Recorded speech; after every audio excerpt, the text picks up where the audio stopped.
저는 어렸을 때부터 항상 부자가 되기를 꿈꿨습니다. 부자가 되고 싶다는 이러한 소망은 한국인들 사이에서, 나아가 세계의 많은 곳에서 흔히 찾아볼 수 있습니다. 그러나 이 꿈을 이루기 위한 노력이 우리를 행복한 삶으로 이끌까요?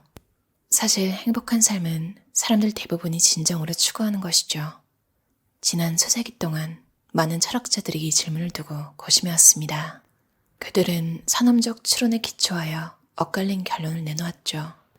하지만 무엇이 사람을 행복하게 하는지에 대해 사회과학자들이 이론화에만 그치지 않고 경험적 관찰과 증거에 기초하여 답을 찾는 대열에 동참한 것은 불과 50년밖에 되지 않았습니다. 경영학의 관점에서 행복을 연구하고 행복에 이르는 방법을 증명하는 이러한 논의를 지적 행복론이라고 부를 수 있겠군요. 좋은 삶, 가지고 있는 것과 가지고 싶은 것. 1970년대 중반 이후 로퍼 오거니제이션에서는 간헐적으로 연간 설문조사를 시행했습니다. 이 조사에서는 좋은 삶에 관한 질문을 던졌는데 그 대답을 살펴보면 소득을 평가하는 준거 기준이 소득과 더불어 얼마나 높아지고 있는지 알 수 있습니다. 여기서는 좋은 삶을 영위하려면 이 목록 중 무엇이 당신이 개인적으로 생각하는 좋은 삶의 한 부분을 이룹니까? 라는 질문이 주어집니다. 좋은 삶을 구성하는 것들을 담은 이 목록에는 주택, 자동차, 텔레비전, 해외여행, 수영장, 별장에 이르기까지 10대 고가 소비재가 포함되어 있습니다. 사람들은 시간이 지나면서 소득이 증가함에 따라 대체로 이 목록의 소비재들을 더 많이 취득합니다. 그러니까 더 많이 갖게 되는 것이죠. 그러나 설문조사 결과를 보면 그들이 가지고 싶어하는 것들의 수도 함께 증가하는데 거의 가지고 있는 것들의 수만큼 증가합니다. 존이라는 사람들이 대학교를 졸업할 때 자동차와 텔레비전을 가지고 있었고 그로부터 5년이 지난 후 주택과 세컨드 자동차를 소유하게 되었다고 해봅니다. 그들이 가지고 있는 10대 고가 소비재 품목의 수는 평균 2개만큼 증가했죠. 그런데 같은 기간 동안 좋은 삶을 구성하는 목록에서 그들이 가지고 싶어하는 것들의 수도 2개만큼 증가합니다. 예를 들면 수영장과 별장이죠. 그들이 갖고 있는 것과 가지고 싶은 것이 같은 수만큼 증가한 것이죠. 이는 소득의 준거 기준이 소득과 함께 계속 높아진다는 것을 의미합니다. 그럼 그 결과는 어떻게 될까요? 랠프 월도 에머슨이 설득력 있게 표현했듯 욕구는 자라는 거인과 같아서 그가 입는 외투가 자신을 충분히 덮을 만큼 컸던 적은 한 번도 없습니다. 가지고 싶은 고가 소비재 품목 수와 가지고 있는 고가 소비재 품목 수의 차이인 부족분은 일정한 수준을 유지합니다. 실제로 가지고 있는 것과 가지고 싶어하는 것은 같은 정도로 증가하죠. 가지고 싶지만 가지고 있지 않은 품목의 수는 일정한 수준을 유지합니다. 즉, 소득은 증가하지만 행복의 수준이 증가하진 않습니다. 소득의 준거 기준도 함께 증가하기 때문입니다. 사회적 비교는 생각보다 훨씬 더 흔하게 나타나고 소득에만 적용되는 것도 아닙니다. 사회적 비교는 일상적으로 나타납니다. 줄리아는 통계학에서 A 학점을 받아서 기뻤지만 학생들 대다수가 같은 학점을 받았다는 사실을 알고 나자 기쁨이 갑자기 반감됩니다. 매트는 100m 달리기 기록이 자기 연령대 혹은 집단에서 평균에 해당한다는 사실을 깨닫고 나자 자부심이 줄어듭니다. 우리는 의식하든 그렇지 않든 다양한 상황에서 자신을 다른 사람들과 비교합니다. 사회적 비교는 세계 어디에서든 나타난다고 생각해도 좋습니다. 저는 행복과 소득의 역설에 관한 논문을 발표한 이후 얼마 지나지 않아 동료이자 지금은 고인이 된 어빈 크레비스 교수와 점심을 먹은 적이 있습니다. 당시 그는 막 마오쩌둥 시대의 중국을 방문하고 돌아왔었죠. 모든 중국인이 단조로운 푸른색의 제복을 입을 정도로 사회적 차이가 거의 없었던 시절이었습니다. 저는 그에게 그런 상황에서도 국민들의 차림에서 지위가 드러나는 부분이 있는지 물었습니다. 그는 곧바로 답했죠. 물론입니다. 시계를 보면 됩니다. 마오쩌둥은 엄청난 노력을 기울였지만 그조차도 사회적 비교가 완전히 사라지게 하지 못했죠. 앞서 저는 행복에 대한 주관적인 지표와 객관적인 지표를 설명하면서 소득이 증가해도 행복 수준이 증가하지 않는 이유에는 심리적 원인이 상당히 작용할 수 있다는 점을 지적했습니다. 이제 우리는 그 원인이 사회적 비교에 있다는 사실을 알고 있죠. 특정 시점에서 소득이 높은 사람들은 소득이 평균인 사람들보다 더 행복합니다. 그 이유는 그들의 비교 대상이 되는 사람들 대부분이 그들보다 덜 부유하기 때문입니다. 달리 말하자면 더욱 부유한 사람들의 소득은 그들이 생각하는 소득의 준거 기준보다 더 높습니다. 거꾸로 말하면 소득이 낮은 사람들은 덜 행복한데 자신과 비교되는 사람들 대부분이 그들보다 더 부유하기 때문입니다. 덜 부유한 사람의 소득은 그들이 생각하는 소득의 준거 기준보다 더 낮습니다. 높은 수준의 행복은 높은 소득과 함께 가고 낮은 수준의 행복은 낮은 소득과 함께 갑니다. 이처럼 특정 시점에서 행복과 소득은 정의관계입니다. 횡단면 분석에서 나오는 이러한 정의관계, 즉 부유한 사람이 가난한 사람보다 더 행복하다는 결과는 매년 데이터에서 확인할 수 있죠. 이런 결과는 특정 점에서 부유한 사람, 가난한 사람, 그리고 그 사이에 속하는 모든 사람을 대상으로 같은 유형의 비교를 계속하기 때문입니다. 그렇다면 시계열 분석에서는 어떨까요? 행복과 소득 사이에 장기적으로 아무런 관계가 나타나지 않는 현상이 계속 관찰됩니다. 고소득자와 저소득자 모두 첫 번째 해에서 그 다음 해까지 소득이 증가하면 그에 상응하여 체감하는 소득의 준거 기준도 높아집니다.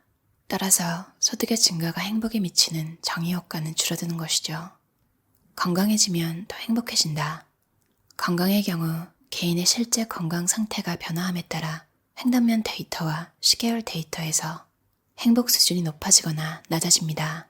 현재의 건강 상태가 건강이 행복에 미치는 영향을 결정하죠. 나이 드는 건 우리가 어떻게 할 수 없는 문제 아닌가요? 그렇습니다.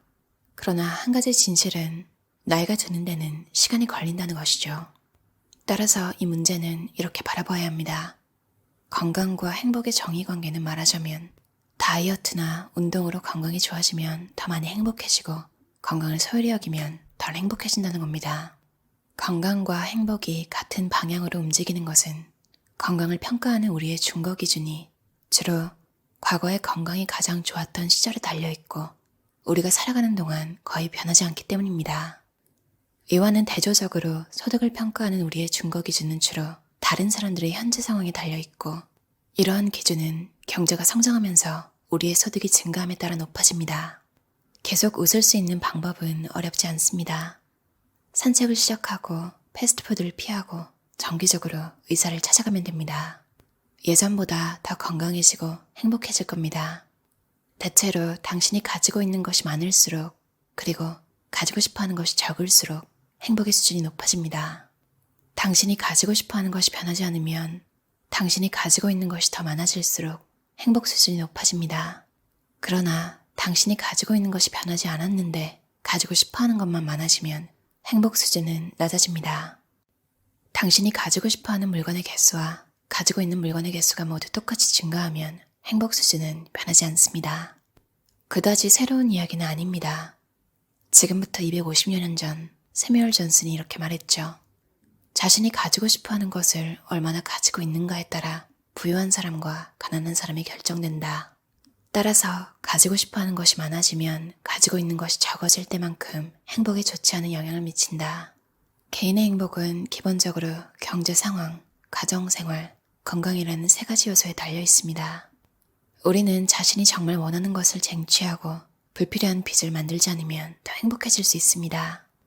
카를 마르크스가 이렇게 말했습니다. 집은 넓을 수도 있고 좁을 수도 있다. 이웃집이 마찬가지로 좁다면 이 집은 거주 공간으로서 사회적 요건을 충족시킨다.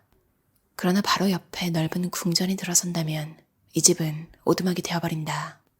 우리는 사회적 비교에 빠져들지 말아야 합니다. 그러나 이 습관을 끊어버리기는 어렵죠. 그럼에도 이러한 노력을 기울일 만한 가치는 확실히 있습니다. 우리에게 주어진 시간은 한정적입니다. 어느 한 가지 일, 예를 들어 돈 버는 일에 더 많은 시간을 쓸수록 다른 일, 즉 건강과 가정생활을 개선하는 일에 쓸 수 있는 시간은 줄어들죠.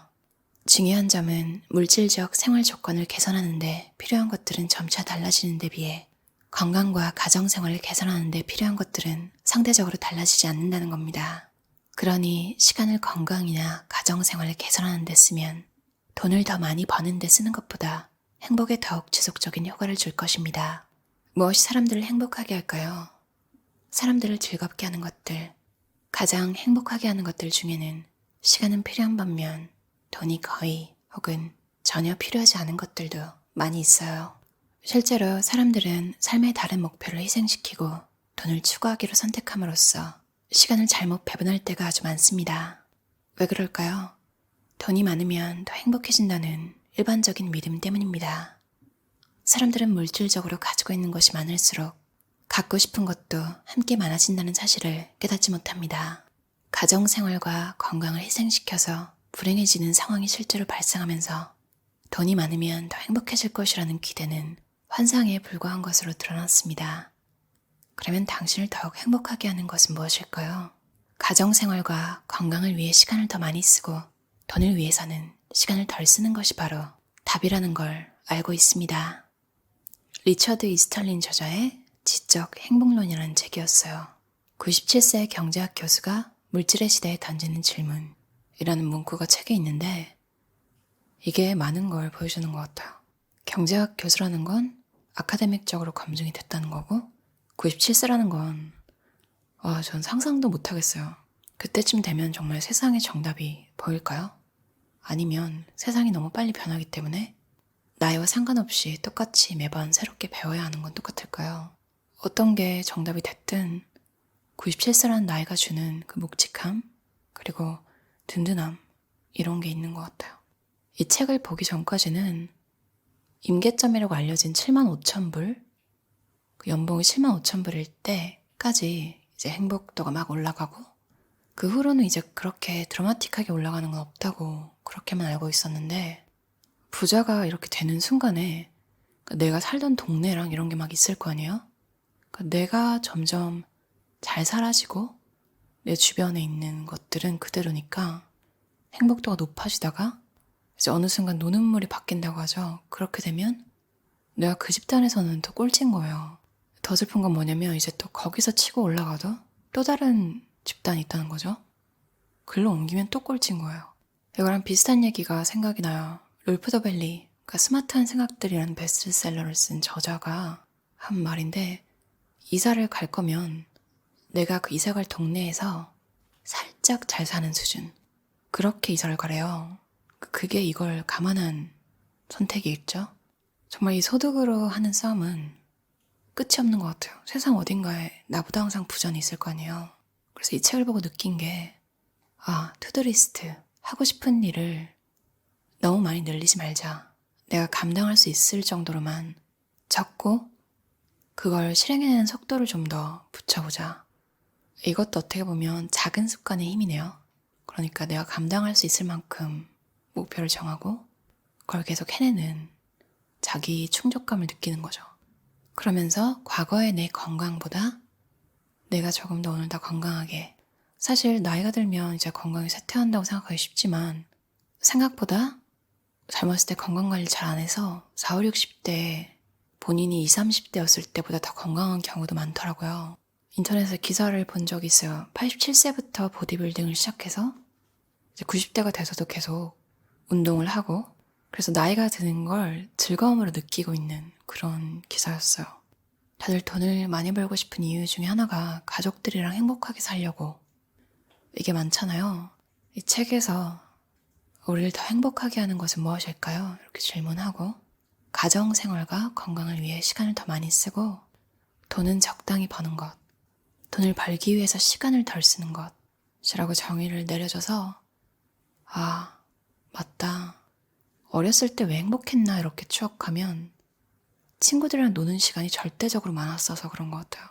어렸을 때도 막 10살, 11살 이럴 때도 어른들 노는 거랑 그렇게 다르지 않지 않나요? 모여서 얘기하고 그런 시간이 가끔 생각이 나는데 맞다. 초등학생이라고 마냥 어리고 애기고 이런 것만 아니고 정말 그때만의 사회생활을 잘 해나갔다 이런 생각이 들기도 해요. 참 나는 그대로인데 나의 내면은 그대로인데 사회적으로 나이가 든다는 게 사람이 살아나가기에 따라 다르겠지만 환경적으로 자연스럽게 새로운 사람들을 만나고 이런 기회가 줄어서 좀 어른이 되면 쓸쓸해지는 게 아닌가 이런 생각도 들었어요. 대신 돈 버는 시간은 늘어나잖아요. 돈 버는데 시간을 더 많이 써야 하고 만나면 즐거운 사람들과 만날 시간은 줄어드는 그런 것들이 어른이 되는 씁쓸함의 요소가 아닌가 이런 생각이 들었어요. 우리가 평생 살지 않는다는 걸 항상 생각하면서 조금 힘들더라도 가족, 친구와 보내는 시간을 조금 더 늘리는, 꼭 하지 않아도 되는 일에는 노라고 할 수 있는 그런 용기 가지는 삶 다들 사셨으면 좋겠어요. 들어주셔서 감사합니다.